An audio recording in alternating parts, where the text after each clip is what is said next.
We've reached a point where calling someone a Nazi or a pedophile can be legally protected and casually ignored at the same time.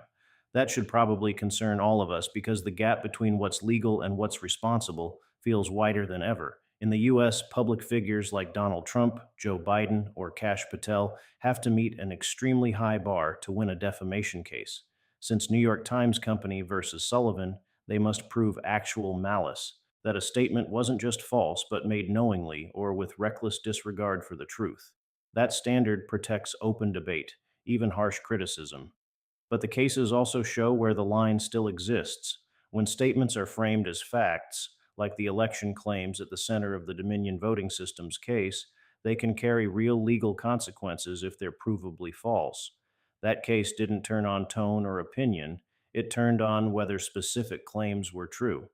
At the same time, courts often dismiss more extreme language, calling someone a Nazi, a criminal, or worse, as rhetorical hyperbole, in other words, legally protected opinion, even if it's reckless or unfair.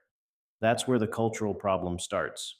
We've gotten used to using the most serious accusations as shorthand for "I strongly disagree."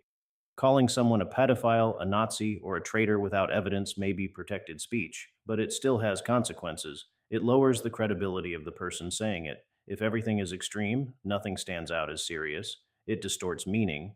Words tied to real atrocities or crimes lose their precision when they're used casually, which makes it harder to recognize those things when they actually occur, and it chips away at trust. The Dominion case showed how repeated false claims, presented as fact, can convince people that core institutions are illegitimate. Once that belief sets in, it's very hard to reverse. Even ongoing disputes, like Kash Patel's lawsuit over alleged false reporting about him, reflect how much reputational harm still matters, even in a system that strongly favors free speech. None of this is about protecting politicians from criticism. It's about recognizing a difference we're starting to ignore: criticism versus accusation, opinion versus fact.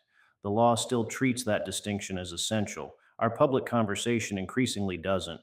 And if we keep blurring that line, we don't just risk hurting individuals, we make it harder to take truth seriously when it actually matters.